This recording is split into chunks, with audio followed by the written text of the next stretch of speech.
Welcome to the Ascension Path with Twin Essence. I'm Lacey. And I'm Marley, and we're your Starseed Lightworker and Psychic Medium hosts. We're identical twins with spiritual abilities and Starseed missions on Earth. On the Ascension Path, we discuss what it's like to be identical twins serving in a spiritual capacity and provide insights into our work as Starseeds. We create a sacred space to receive channeled messages, intuitive teachings, and expansive conversations that elevate your frequency and support your evolution. Join us to learn about navigating the path to Ascension and becoming the most authentic, aligned version of you. Take what resonates and leave the rest. We are diving into Cassiopeian Starseeds. Cassiopeians quite literally come from Cassiopeia, right? It's a constellation, we know that. And these beings have a white-silver energy. I know, shocker, how many white-silver energies can we pick up from a star being? But they really do. They fall towards that positive end of the polarity spectrum. I would put them in a similar category to like a Pleiadian, a Hadarian, even a little bit of Alpha Centaurian energy there. But they're almost fairy-like. They're a little bit daintier energetically, and they come through feminine and very, what's this image? I'm seeing a female in my mind right now. She kind of has silver wisps of hair. It reminds me a little bit of like Lord of the Rings vibes, like the elves. Yes, but in like a silver, like a monochromatic. Yes. To me, they're very monochromatic. Yes, I would agree with that. And they do have like a little bit of that elf, like pixie, pointy features vibe. Yes.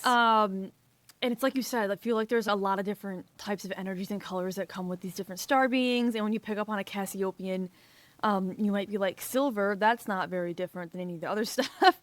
But they have a different, gentle, softer energy to them. I would say very kind, but I actually am picking up, I feel like there's a little bit of a mischievous side as well. Possibly, yeah. I think it depends on how that comes through. Like, I could see it coming through with like a sense of humor in a human incarnation. It's more about play. Yeah, I'd say, yeah, I would agree with that.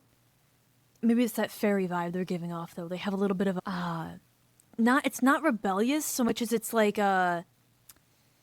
what's the word? It keeps popping out of my head here. It's like unknown. That's the vibe I'm getting. Like, it feels like they're playful, but it's a little bit mysterious. Like, it's almost like when they're being playful, but like they don't want you to know everything. And they're going to be very choosy about what they choose to share with you.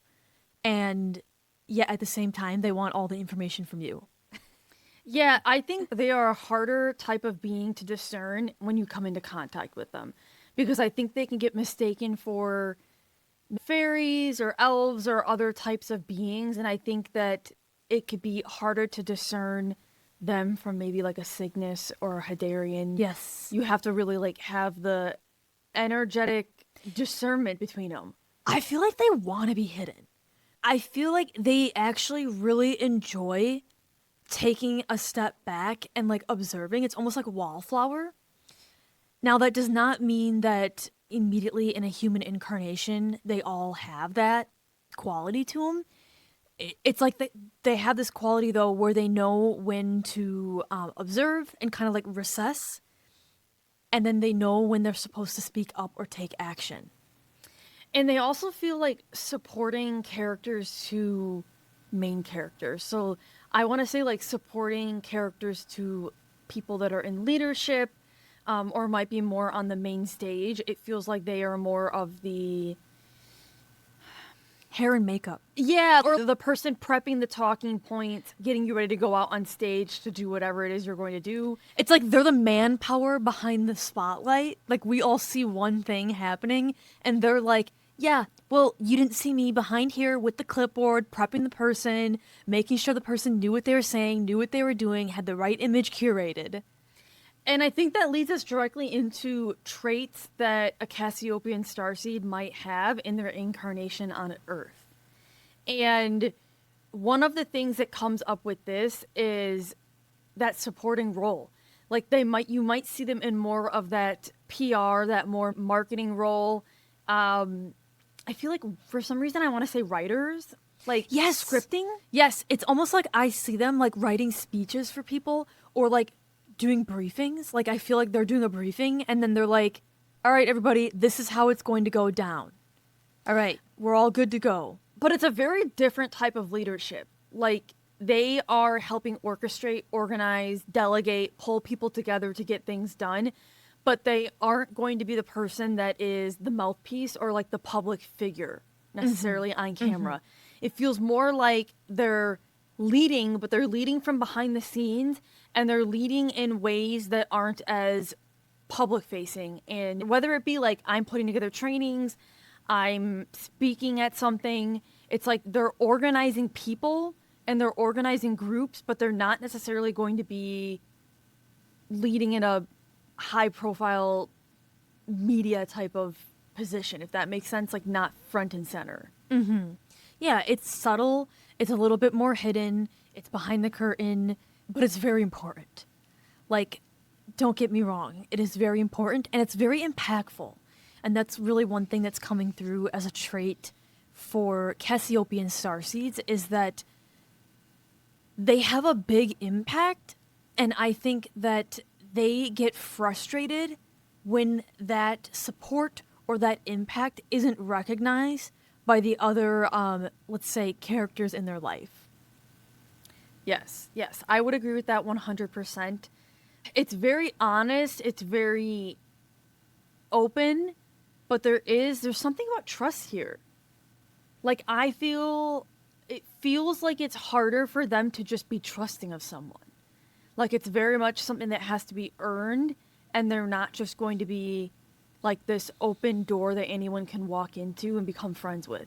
Like there has to be a level of trust built up over consistency and committed actions and behaviors. I actually think it's easy for others to trust them than it is for them to trust others, right? So they can serve really well in being this place for others to come to and confide in, and they can kind of be a keeper, I think, of information. The imagery that's coming up is, and it doesn't take that long before a pop culture reference is going to come in here, but it's like immediately in my mind, I see like the Mistress of Whispers, right? Like House of the Dragon, or like, Okay, I see. I see like, man, what's the bald guy from Game of Thrones? I don't know. He was another one where he's like, my little birds. Yes. And so it reminds me of that, in that like, whether they choose it or not, it's like they have the little birds or they have the information that comes to them, but they're not going to outwardly trust others necessarily easily. I think it takes them time to really connect with someone and feel like they can trust someone to actually confide their own feelings in.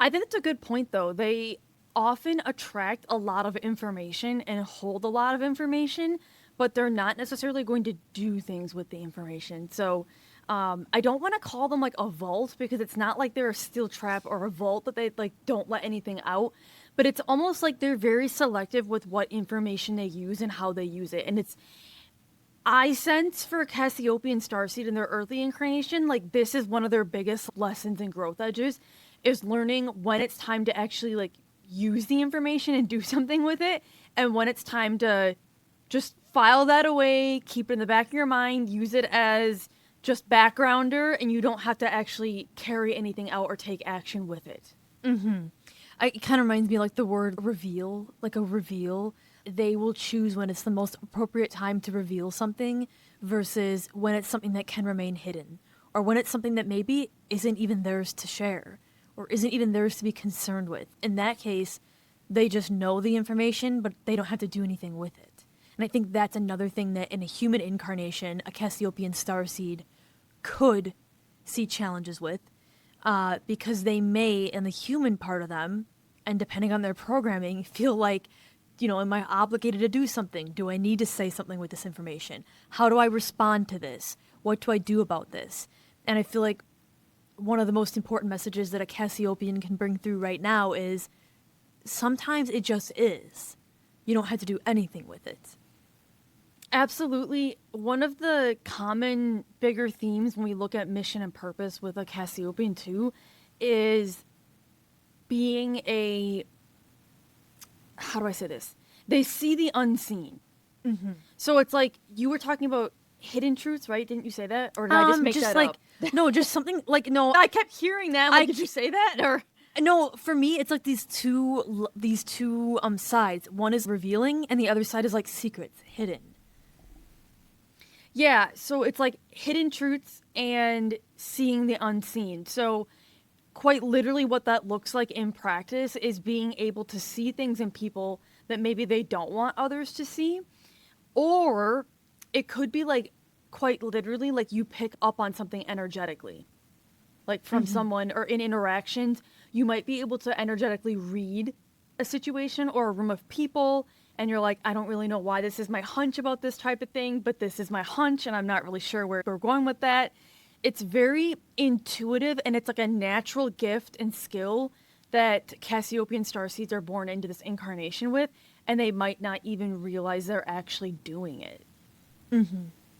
There's like a good naturedness that's coming through, so it's like this quality to them that's like, they're good people, you know, like kind of that vibe of like, they always mean well. Like whatever they are doing, they mean well for those they are involved with and those that they are impacting with whatever role they are playing in, whether it's a career or some type of personal role in their life. And I think that that's, you know, when we talk about their mischievous or playful side, like they always mean it from a good place. They don't ever mean anything in a selfish or harmful way. That's true, and I also get the sense that there's this growth edge about impact. Like, something that's coming through is how they get stuck on the impact they're making in their lifetime. And it's almost like they sometimes feel behind, or they're like, I gotta make sure I'm doing enough, I'm accomplishing enough, I'm alchemizing all the negative things to make it into something positive for someone else in the journey. And the way they bring it through these Cassiopeian guides that are with us, they're bringing it through as you are doing enough. And it's about accepting that you're doing enough, trusting that you're doing enough, and that there isn't always going to be this big assignment with every single thing that you are navigating in your life.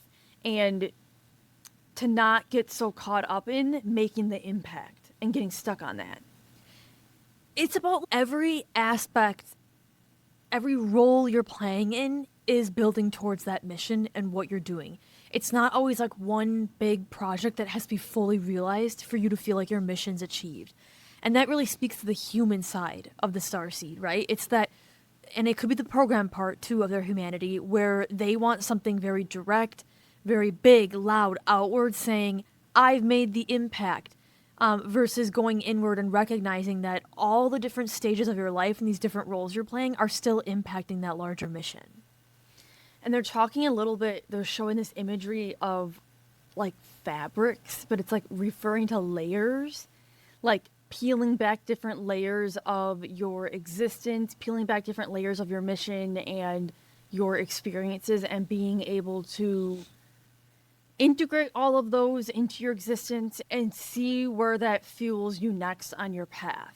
So not so much getting stuck in the day-to-day of am I doing enough, but trusting it and just seeing where things lead you, because you're not always going to have all the answers or be able to see everything. Like, I think that sometimes they take for granted that they can see a lot that other people can't, and it's harder to do that with yourself and your own journey. I think too that can be very frustrating as a starseed, because maybe they forget others don't see all of that or aren't necessarily as intuitive to all of that, and you have to really contextualize where everyone is at to understand that, well, one, they're not going to have the same views as you necessarily, so you might be viewing it as, this is what we should be doing, this is what's going to have the greatest impact in the best way possible, but not everyone's going to have that same mission, that same view, that same polarity. And so I feel like they're bringing this up as recognition for the fact that on the Ascension path, when you are moving towards integration and living in a dualistic or 3D reality, that acceptance piece, the piece that says, I understand that there's going to be people different than me. I understand that not everyone's going to be working towards one sole mission. Can I think be an area where they might get tripped up? There's, the other word that's coming through is elevation. And I don't know why the Dua Lipa song, I'm levitating, isn't that what it's called? Yeah. I'm levitating. Levitating. I don't I'm know. levitating. Yeah. Yeah. I can't even remember all the words of that. For some reason, that's the song, but it's about elevation and it's about elevating. Okay, this is kind of strange, but it's different language than I think that I would normally use. But it's like elevating, picking and choosing what you're going to elevate and amplify into the world. That makes sense. So, elevation, but not in terms of mountain elevation, like you're in the mountains. It's not a land term. It's more about how can we elevate you? How can we elevate what you're looking to amplify in the world? And that's a big part of how they navigate their earthly existence, right? They know how to discern when to elevate something and when to say, I'm just going to put that in the back pocket, put it in the toolkit, keep on keeping on. The other thing that I also had is I can hear singing. Oh my God, I could hear singing too. I'm glad you said that. But it's almost like choir. It reminds me a little bit of angel singing, what I would call angelic voices. Well, it's interesting you're saying that only because as you're talking, they're giving me this visual right now of almost like the stage director. The person who is choosing who's going to be in the spotlight, where the light needs to hit. They also are aware of everything happening behind the curtains that's in the darkness, right? And so I see it as them orchestrating the lighting, who's going to be in focus for the crowd. What do we want the crowd to see? What do we not want the crowd to see? Who's working behind the scenes? Who's going to be up in the projection room, changing out lighting? It just feels like they have this ability, this amazing ability to orchestrate. And to your point, Lacey, when you're saying elevating, I see it as there's multiple stages and they're just choosing which ones are going to get the light today. And then which ones don't need that light. The crowd doesn't need to know that, or the crowd doesn't need that show today. Yeah, it's really interesting imagery. And even the music part, I'm very intrigued by the singing thing. I think that sound, it does sort of feel like sound might be an element that they are drawn to using in healing modalities, whether it's singing bowls, tuning forks, sound baths. That feels sort of like something that a Cassiopeian Starseed would really like and enjoy. They feel like the kind of being that will make your ears go out ringing because it's a frequency difference and you'll hear it. I also feel like it's the light language. It's a music thing. You might hear more of these little voices that are angelic-like. But I'm not making out what they're saying. It's almost reminding me of tuning, but with your voice. See, I feel like when I hear them in the singing, it sounds like it's almost like luring you off path.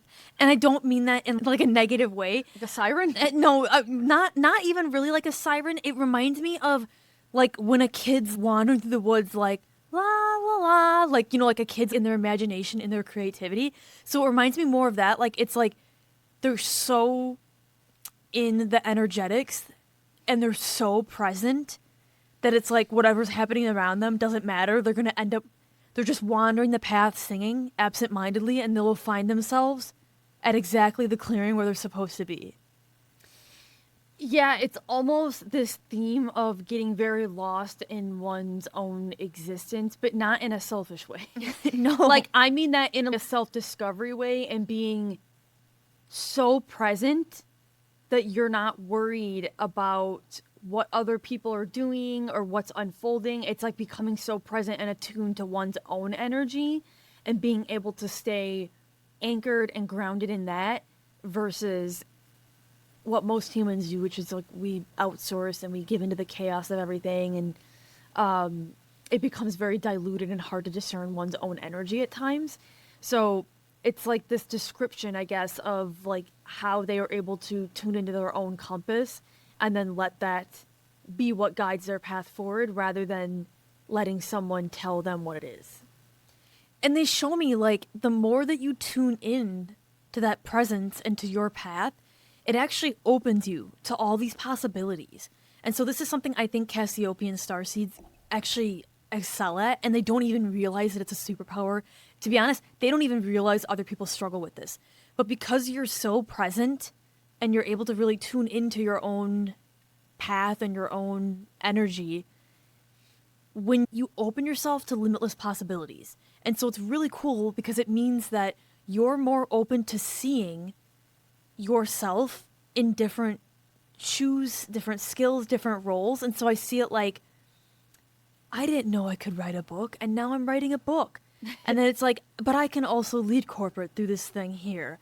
And then it's like, I'm also a painter.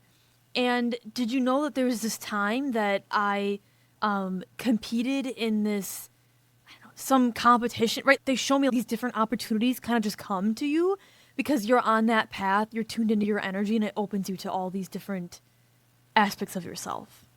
Absolutely. I don't feel like they are a starseed type that's going to be able to niche down.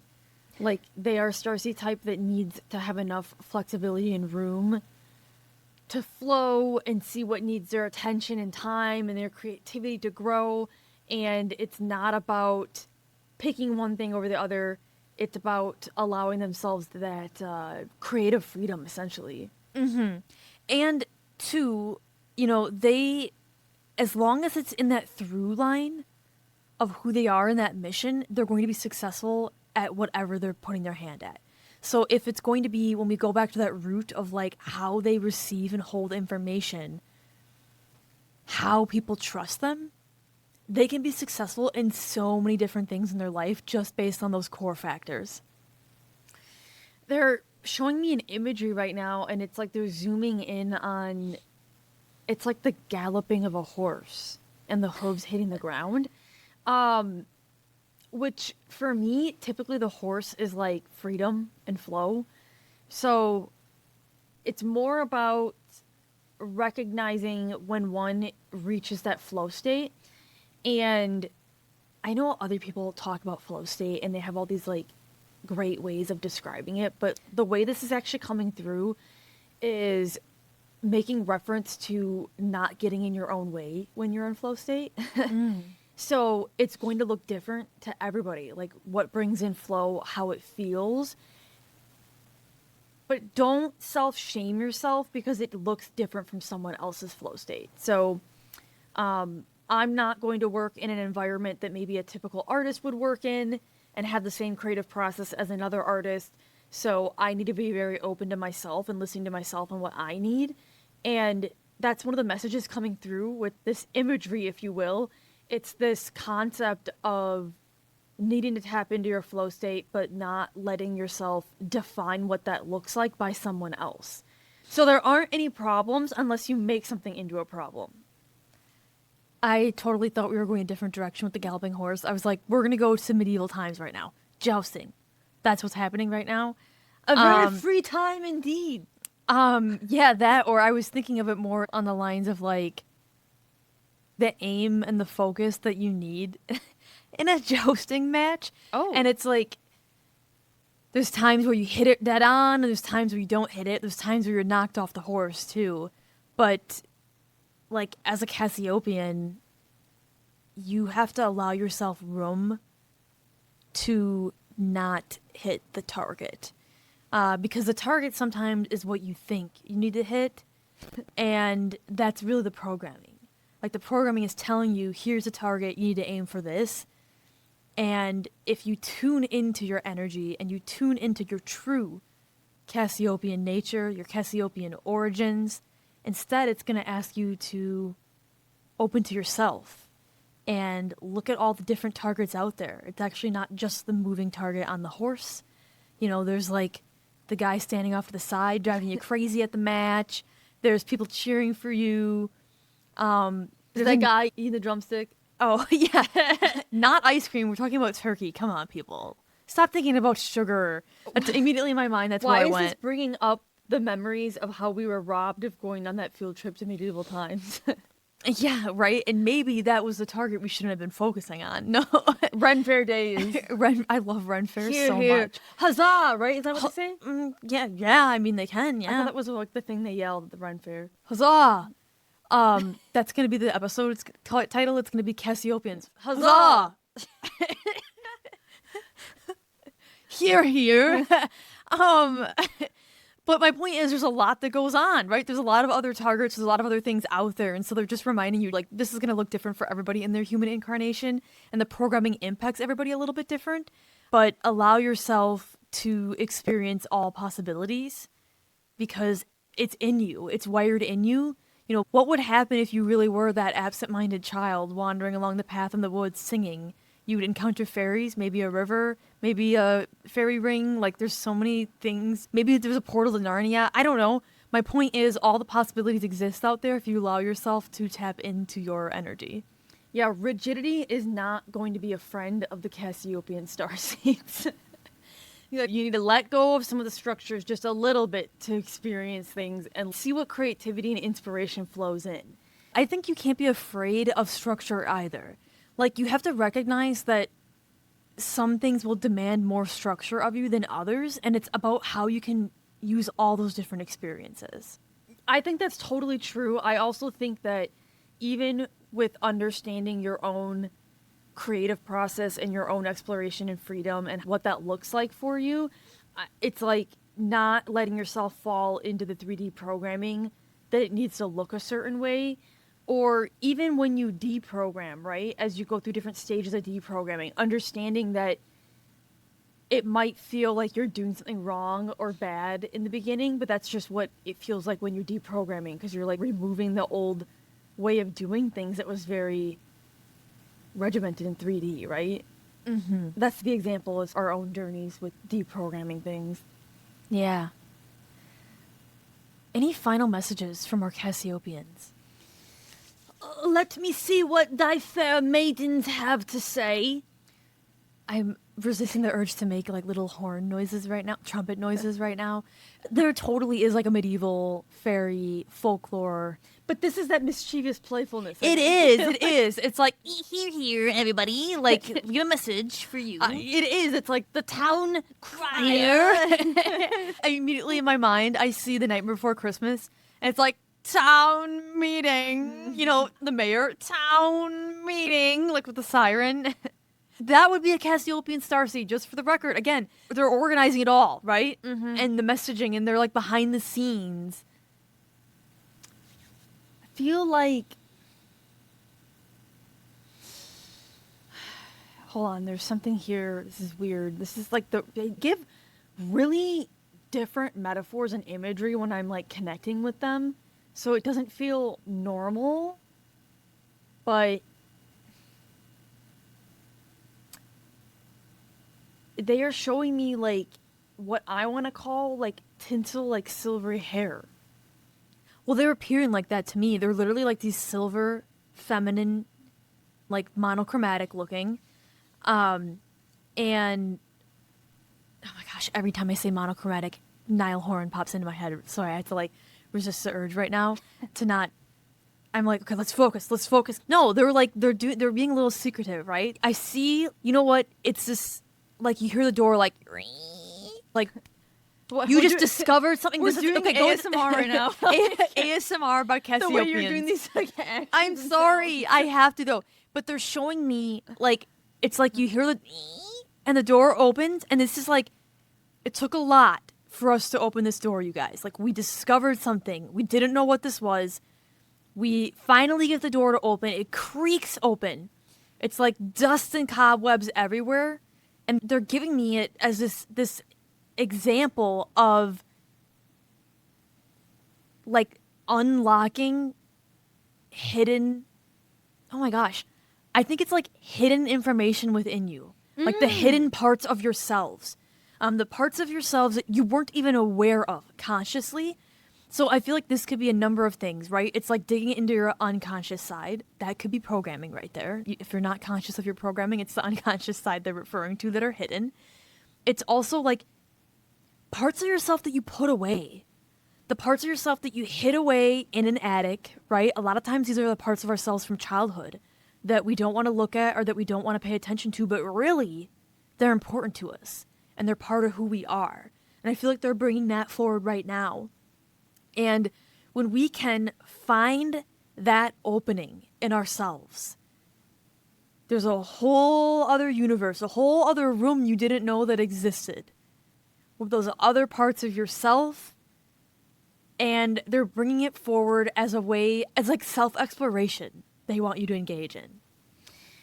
What's really funny is when you were talking about that, I heard them say to me, not everything unseen and undiscovered is as hidden as they think it is. And they said all you need to do is change the perception, change the angle, move the camera. It's going to look different. It's going to feel different. And I just got chills as you said that because it just clicked, this whole metaphor of the room, which I know we've talked about this on other podcast episodes. It's like the room of requirement in Harry Potter. Oh, that's what I was seeing. And so it's almost like this concept of like once you find it, which by the way, the room of requirement only appears when you're meant to find it and if you need it, right? It appears for what you need, what you desire. And so they're showing it as this thing of like, it can change over time. It can change based on your desire and what you need. But if you get conscious of it, if you seek it out, it will find you. Just like Cassiopeians. They will find you. So the question is, what are you looking to create and build in your room of requirement? And what do you think's hidden away in that room of requirement? What do you think went missing, went lost, and it's looking to be uncovered, discovered again? Maybe it's hidden in plain sight.